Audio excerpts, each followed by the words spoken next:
요즘 들어 예전보다 힘이 훅 빠지고 쉬어도 회복이 더딘 느낌을 받으신 적 있으신가요? 가만히 앉았다 일어날 때 다리에 힘이 예전 같지 않고 잠깐 집안일을 해도 피로가 오래가는 경험을 하셨다면 지금 몸에서 보내는 중요한 신호일 수 있습니다. 많은 분들이 나이가 들면 원래 그런 거라며 그냥 넘기지만 사실 이 시기에 근육을 어떻게 챙기느냐에 따라 앞으로의 걸음걸이와 자립성은 크게 달라집니다. 실제로 70대 이후 근육량이 급격히 줄어드는 시기가 있는데요. 이때를 그냥 지나치면 80대에 접어들면서 보행 능력과 일상생활 유지가 정말 힘들어집니다. 화장실 가는 일, 식사 준비하는 일, 심지어 침대에서 일어나는 것조차 누군가의 도움 없이는 어려워질 수 있습니다. 하지만 반대로 이 시기에 제대로 된 식품을 선택하고 꾸준히 드시면 10년 후에 몸 상태가 완전히 달라질 수 있습니다. 특히 계란만 꾸준히 먹으면 충분하다고 믿는 경우가 많지만 연구를 보면 계란보다 훨씬 빠르게 근육을 회복시키는 식품들이 분명히 존재합니다. 계란은 물론 좋은 식품이지만 근육 합성에 필요한 특정 아미노산의 함량이나 흡수율 면에서 한계가 있습니다. 이걸 모르고 지나치면 같은 양을 먹어도 회복 속도는 훨씬 더 느리고 어느 순간 계단 한 층 오르는 일조차 갑자기 힘들어지는 시기가 앞당겨질 수 있습니다. 그래서 오늘 내용은 꼭 끝까지 보셔야 전체 흐름이 보입니다.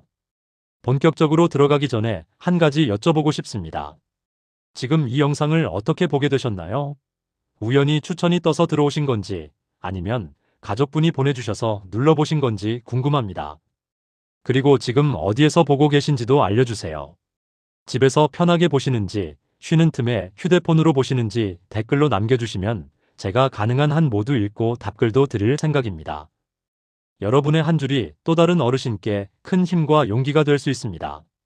저는 30년 동안 노년기 근육 감소와 식생활을 연구해온 김도훈 박사입니다. 수많은 어르신들을 만나면서 어떤 음식을 선택하느냐에 따라 몸의 회복력이 얼마나 달라지는지 직접 확인해왔습니다. 같은 나이, 같은 건강 상태에서 출발했던 분들도 5년 후에는 완전히 다른 몸 상태로 살아가는 걸 제 눈으로 봤습니다.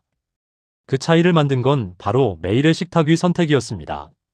구독과 좋아요, 그리고 공유는 단지 형식적인 요청이 아니라 이 정보가 더 많은 분들께 전달되는 중요한 연결고리입니다. 작은 클릭이 누군가의 보행 능력을 지켜주는 큰 힘이 될 수 있습니다. 특히 가족 중에 70대 이상 어르신이 계신다면 이 영상을 꼭 공유해주세요. 이제 계란보다 더 빠르게 근육을 되살리는 진짜 식품들이 무엇인지 본격적으로 시작해보겠습니다. 여러분 생각은 어떠신가요? 제가 상담했던 한 분이 떠오릅니다. 72세인 작은 어머니께서는 예전에는 하루 만에 회복되던 피로가 이제는 사흘씩 지속된다고 말씀하셨습니다. 의자에서 일어날 때 허벅지가 떨리고 집 앞 언덕만 올라도 숨이 턱 막히던 시기였죠. 식사는 꾸준히 드시는데도 힘이 점점 빠진다는 이야기였습니다. 알고 보니 단백질 양은 괜찮았지만 근육을 회복시키는데 꼭 필요한 종류의 식품을 거의 드시지 않고 계셨습니다. 작은 어머니는 매일 아침 계란 2개를 드셨고 가끔 두부와 콩나물로 단백질을 보충하신다고 생각하셨습니다. 하지만 제가 식단을 자세히 살펴보니 근육 합성의 핵심적인 유신이라는 아미노산이 부족했고 흡수율이 높은 동물성 단백질의 다양성도 떨어졌습니다. 무엇보다 한 끼에 충분한 단백질이 들어가지 않아서 몸이 근육을 만들 기회 자체가 적었던 겁니다. 작은 어머니가 식단을 조금 바꾸고 나서 변화가 시작됐습니다. 계란만 먹던 습관에서 벗어나 제가 알려드린 고단백 식품을 번갈아 챙기셨고 특히 닭가슴살과 흰살 생선을 점심과 저녁에 번갈아 드시기 시작하셨습니다. 한 달쯤 지나자 계단을 오를 때 숨이 덜 찬다며 오히려 본인이 더 신기해하셨습니다. 2달째에는 장 보러 나갈 때 예전처럼 무거운 장바구니를 들 수 있게 되셨고 3달째에는 손주들과 놀아줄 때 예전만큼 힘이 든다는 느낌이 줄었다고 하셨습니다. 이 이야기를 끝까지 들으셔야 전체 흐름을 이해하시는 데 도움이 됩니다. 작은 어머니의 변화는 특별한 게 아니었습니다. 그냥 매일 먹는 식품의 종류를 조금 바꾸고 단백질을 골고루 챙긴 것뿐이었습니다. 하지만 그 작은 변화가 몸 전체의 회복력을 완전히 바꿔놓은 겁니다. 혹시 아직 구독과 좋아요를 누르지 않으셨다면 지금 바로 눌러주세요. 이 채널은 여러분의 건강한 노년을 응원합니다. 이런 중요한 정보가 더 많은 분께 닿을 수 있도록 구독과 좋아요 부탁드립니다. 끝까지 보시면 왜 작은 변화가 앞으로의 몇 년을 바꾸는지 직접 느끼실 수 있습니다. 특히 뒤에 나올 실천법을 모르시면 지금까지 아무리 열심히 드셔도 절반의 효과밖에 못 보실 수 있습니다. 이렇게 작은 변화만으로도 달라질 수 있습니다. 그래서 이제는 본격적으로 근육을 지키는 핵심 식품들을 하나씩 짚어보겠습니다. 먼저 현미 이야기부터 시작해 보겠습니다.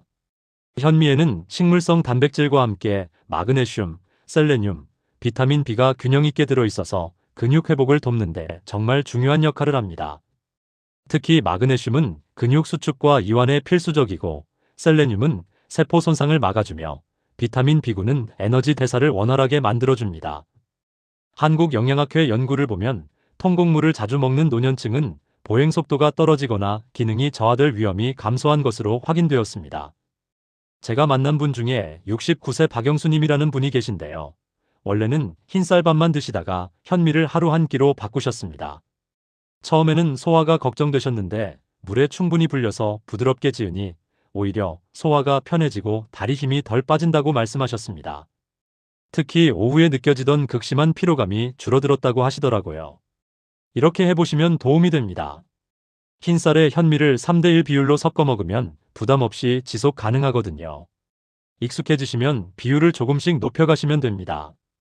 여기서 주의할 점은 치아가 약한 분은 충분히 불려서 드셔야 한다는 겁니다. 최소 2시간, 가능하면 4시간 정도 불리면 훨씬 부드러워집니다. 여러분은 평소 어떤 밥을 드시나요? 혹시 현미가 부담스러우셨다면 이 방법을 한번 시도해 보세요.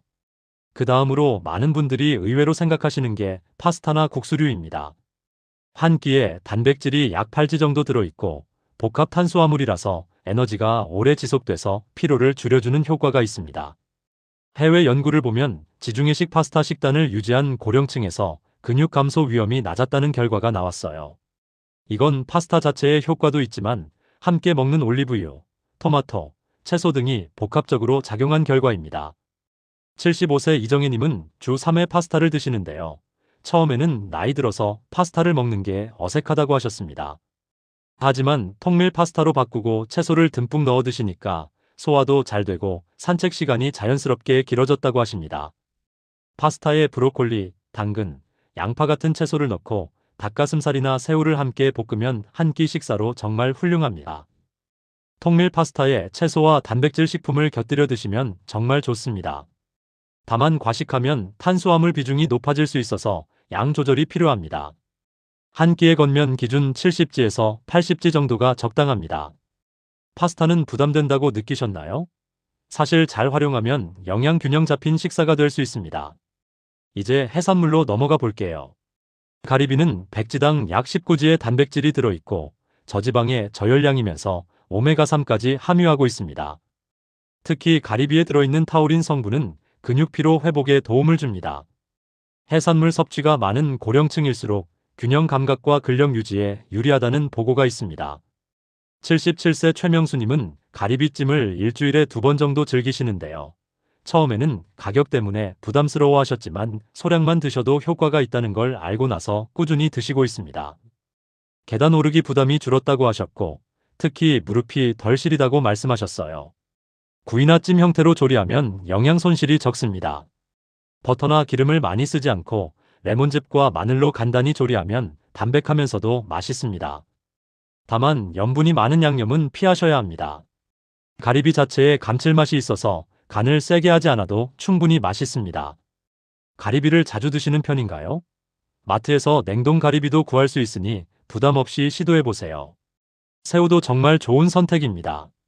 백지당 약 19지의 단백질이 들어있고 항산화 성분인 아스타잔틴이 풍부하게 들어있습니다.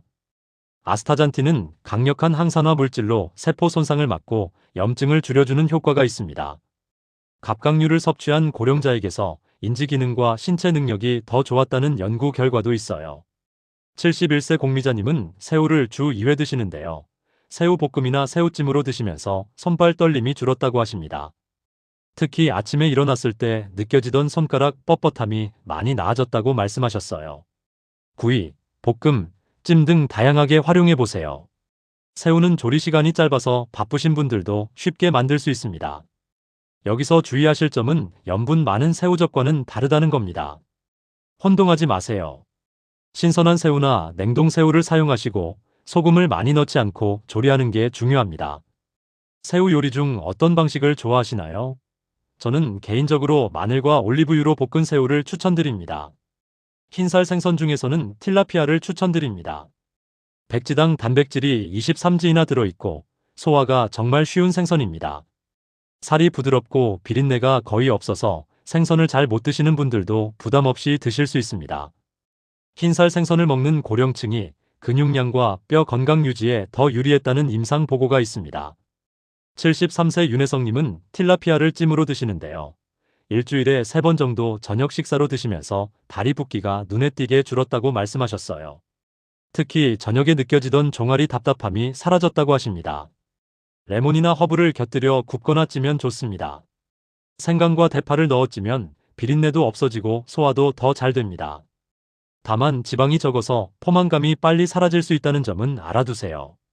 그래서 현미밥이나 채소와 함께 드시면 더 좋습니다. 흰살 생선을 자주 드시나요? 틸라피아가 없으면 대구나 동태 같은 다른 흰살 생선으로 대체하셔도 됩니다.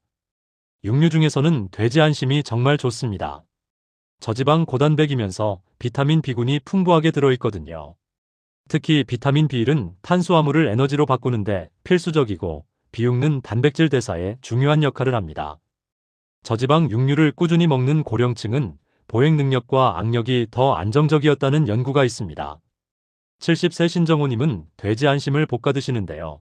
채소와 함께 볶아서 일주일에 2번 정도 드십니다. 배부름이 오래가고 힘이 난다고 말씀하셨습니다. 특히 오전에 활동할 때 기력이 더 좋아졌다고 하시더라고요.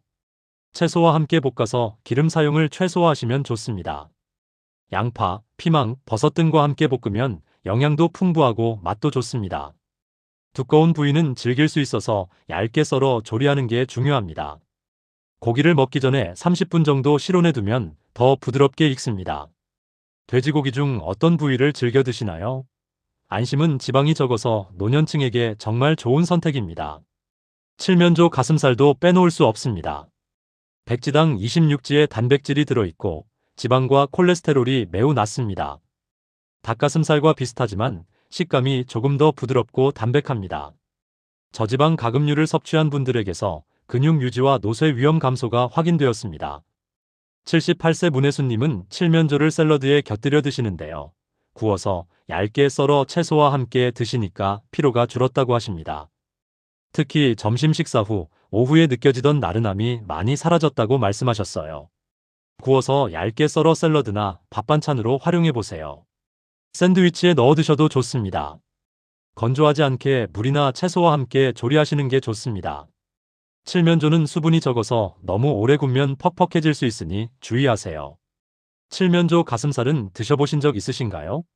요즘은 대형마트에서도 쉽게 구할 수 있으니 한번 시도해 보시길 권합니다. 마지막으로 닭가슴살입니다. 백지당 약 30g의 단백질이 들어있고 류신이 특히 풍부해서 근육 합성에 핵심적인 역할을 합니다.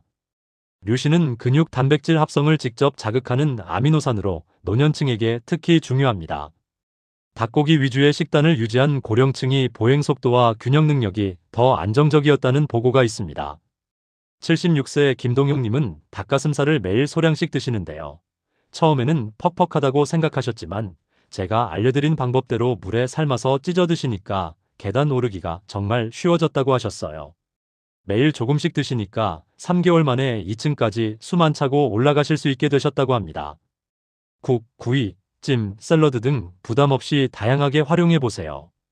닭고기는 조리법이 정말 다양해서 질리지 않게 드실 수 있습니다.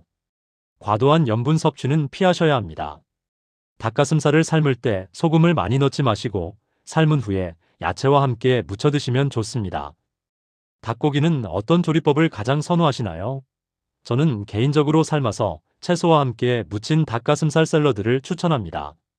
이제 이 식품들을 어떻게 활용해야 더 효과적인지 확장된 실천법으로 이어가겠습니다. 단백질은 한 번에 많이 먹기보다 새끼로 나눠 먹어야 흡수 효율이 훨씬 높습니다. 우리 몸은 한 번에 흡수할 수 있는 단백질의 양이 제한되어 있거든요. 특히 나이가 들수록 한 끼에 많은 양을 먹으면 소화 부담도 커지고 실제로 흡수되는 양도 줄어듭니다. 식사 한 끼에 단백질을 최소 20지은 확보하셔야 합니다. 아침에는 달걀 2개나 요거트 1컵으로 시작하세요. 점심에는 오늘 소개한 고단백 식품 중 하나를 꼭 포함하시고 저녁에는 흰살 생선이나 닭가슴살로 마무리하시면 됩니다. 이렇게 하루 3끼에 골고루 나눠 드시면 근육 합성이 하루 종일 지속됩니다. 여러분의 하루 식사 패턴은 어떠신가요? 혹시 한 끼에 몰아서 드시는 습관이 있으시다면 지금부터라도 바꿔보세요. 수분 섭취도 정말 중요합니다. 수분이 부족하면 근력 저하와 피로가 증가하거든요. 물은 영양소를 세포로 운반하고 노폐물을 배출하는 데 필수적입니다. 특히 단백질 대사 과정에서 수분이 많이 필요하기 때문에 고단백 식단을 유지하시는 분은 더더욱 물을 충분히 드셔야 합니다. 갈증을 느끼기 전에 미리 조금씩 드시는 게 좋습니다. 나이가 들면 갈증을 느끼는 감각이 둔해지기 때문에 갈증이 나기 전에 마시는 습관이 중요합니다. 하루 5잔에서 7잔을 목표로 하되 한 번에 많이 마시지 않으시면 됩니다. 한 번에 한 컵씩 식사 30분 전과 식사 후 1시간 뒤에 마시면 좋습니다. 여러분은 하루 물 섭취량이 어느 정도인가요? 물 마시는 습관이 없으시다면 휴대폰 알람을 맞춰두시는 것도 좋은 방법입니다. 간식도 바꿔보시면 좋습니다. 과자나 빵보다는 견과류나 삶은 달걀 같은 게 근육 유지에 훨씬 유리합니다.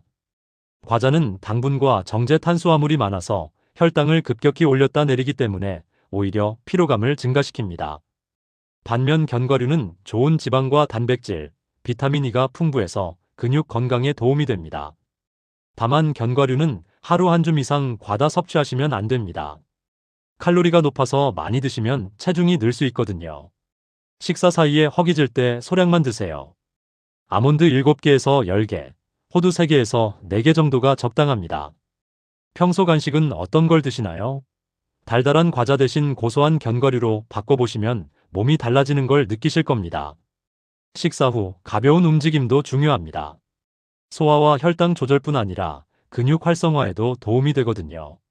식사 후 바로 눕거나 앉아만 계시면 소화도 더디고 근육 사용 기회도 줄어듭니다. 무리한 운동은 피하시고 10분 걷기 정도로 시작하시면 됩니다. 식사 후 집안에서 천천히 왕복 걷기를 해보세요. 거실을 왔다 갔다 하시거나 베란다를 걸으셔도 됩니다. 밖이 춥거나 날씨가 안 좋으면 집안에서도 충분합니다. 중요한 건 식사 후 10분에서 15분 정도 가벼운 움직임을 유지하는 겁니다. 여러분은 식사 후 어떻게 시간을 보내시나요? 바로 TV 앞에 앉으시는 습관이 있으시다면 조금만 바꿔보세요. 충분한 수면은 필수입니다. 근육 회복은 잠을 자는 동안 이루어지거든요. 우리 몸은 잠을 자는 동안 성장 호르몬을 분비하고 손상된 근육 조직을 재생합니다. 특히 깊은 수면 단계에서 이런 회복 과정이 활발하게 일어납니다. 하루 7시간에서 8시간 정도의 수면이 이상적입니다. 취침 전 스마트폰 사용은 줄이시고 30분 전쯤 조명을 낮추고 따뜻한 물을 조금 드시면 좋습니다. 스마트폰의 블루라이트는 수면 호르몬인 멜라토닌 분비를 방해합니다. 침실은 어둡고 시원하게 유지하시고 잠들기 전에 가벼운 스트레칭을 하시면 수면의 질이 높아집니다. 요즘 수면은 어떠신가요? 잠을 제대로 못 주무시면 아무리 좋은 음식을 드셔도 근육 회복이 더딥니다. 고기와 생선을 번갈아 드시는 것도 중요합니다. 아미노산 구성이 달라서 근육 회복 효과가 커집니다. 육류에는 크레아틴과 카르노신 같은 성분이 풍부하고 생선에는 오메가3 지방산이 많아서 각각 다른 방식으로 근육 건강을 돕습니다. 한 가지 종류만 지속적으로 드시지 마시고 3일은 육류, 3일은 생선으로 패턴을 만들어 보세요. 예를 들어 월요일, 화요일, 수요일은 닭가슴살이나 돼지 안심을 드시고 목요일, 금요일, 토요일은 흰살 생선이나 새우를 드시는 식으로 계획을 세우면 됩니다. 일요일은 가족과 외식하시거나 좋아하시는 음식을 드시면 되고요. 어떤 단백질 식품을 더 선호하시나요? 둘 다 골고루 드시는 게 가장 좋습니다. 마지막으로 식사 시간을 규칙적으로 유지하는 게 중요합니다. 같은 시간대에 식사를 하면 몸이 영양소를 더 효율적으로 받아들입니다. 우리 몸에는 생체 리듬이 있어서 규칙적인 식사 시간을 유지하면 소화 효소 분비와 영양소 흡수가 최적화됩니다. 늦은 저녁 식사는 피하시고 가능하면 오후 7시 이전에 마치시는 게 좋습니다. 저녁을 늦게 드시면 수면의 질이 떨어지고 소화에도 부담이 됩니다. 아침은 오전 7시에서 8시 사이, 점심은 낮 12시에서 1시 사이, 저녁은 오후 6시에서 7시 사이에 드시는 걸 추천합니다. 여러분은 평소 몇 시에 저녁 식사를 하시나요? 규칙적인 식사 시간이 근육 건강의 기초가 됩니다. 이제 오늘 내용을 정리하며 실천 포인트를 마무리로 함께 보겠습니다. 오늘은 70세 이후 근육을 되찾는데 가장 효과적인 식품 8가지를 살펴봤습니다. 현미, 파스타, 가리비, 새우, 틸라피아, 돼지 안심, 칠면조 가슴살, 닭가슴살까지 각각의 식품이 어떤 방식으로 근육 건강을 돕는지 자세히 알아봤습니다. 많은 분들이 계란만 먹으면 충분하다고 생각하시지만 실제로는 근육 합성을 이끄는 중요한 영양소가 식품마다 다르기 때문에 다양한 고단백 식품을 골고루 드셔야 합니다. 계란은 물론 훌륭한 식품이지만 유신 함량이나 흡수율 면에서 한계가 있습니다. 반면 오늘 소개한 식품들은 계란보다 단백질 함량이 높고 근육 합성에 필수적인 아미노산 조성이 더 우수합니다. 특히 닭가슴살과 흰살 생선은 소화도 쉽고 흡수율도 높아서 노년층에게 정말 이상적인 선택입니다. 잘못된 상식으로 식단을 유지하면 근력은 점점 빠르게 감소합니다. 계란만 믿고 다른 단백질 공급원을 무시하면 아미노산 불균형이 생기고 결국 근육 합성이 제대로 이루어지지 않습니다. 하지만 오늘 소개한 식품들을 제대로 활용하면 걷는 힘과 일상 활동이 눈에 띄게 달라질 수 있습니다. 실제로 제가 상담했던 많은 분들이 3개월 만에 계단 오르기가 쉬워지고 6개월 만에 산책거리가 2배로 늘어난 경험을 하셨습니다. 특히 단백질의 양뿐 아니라 종류, 섭취 시간, 수면과 수분 같은 기본 생활 습관이 근육 회복 속도를 크게 좌우합니다. 아무리 좋은 음식을 드셔도 잠을 제대로 못 주무시거나 물을 충분히 안 드시면 효과가 반감됩니다. 반대로 오늘 말씀드린 7가지 생활 습관을 함께 실천하시면 근육 회복 속도가 2배 이상 빨라질 수 있습니다. 제가 드리는 오늘의 단 하나의 실천 제안은 바로 이것입니다. 매일 아침 식탁부터 단백질 식품을 한 가지라도 반드시 포함해 보는 것. 계란 2개를 드시든 요거트 1컵을 드시든 아니면 어젯밤에 삶아둔 닭가슴살을 채소와 함께 드시든 상관없습니다. 중요한 건 오늘부터 시작하는 겁니다. 작은 선택 하나가 앞으로 몇 년의 몸 상태를 바꿀 수 있습니다. 처음부터 모든 걸 완벽하게 하려고 하지 마세요. 오늘 소개한 8가지 식품 중 하나만 이번 주에 시도해 보세요. 다음 주에는 또 다른 식품을 추가하시고 그렇게 조금씩 식단을 다양화해 나가시면 됩니다. 중요한 건 꾸준함입니다. 하루 이틀 잘 먹는 것보다 석 달, 6달 꾸준히 실천하는 게 훨씬 더 중요합니다. 다음 영상에서는 근육이 빠지는 것을 가장 빠르게 늦추는 생활 습관을 더 자세히 알려드리겠습니다. 특히 집에서 누구나 할 수 있는 간단한 근력 운동과 스트레칭을 소개할 예정입니다. 음식만큼이나 운동도 중요하니까 다음 영상도 꼭 챙겨보세요. 여러분은 오늘 소개한 식품 중 어떤 것을 가장 실천해보고 싶으신가요? 댓글로 알려주세요. 그리고 이미 실천하고 계신 분이 있다면 경험담도 공유해주시면 정말 감사하겠습니다. 여러분의 이야기가 다른 분들께 큰 힘이 됩니다. 구독과 좋아요, 알림 설정까지 부탁드립니다. 건강한 노년을 함께 만들어가요.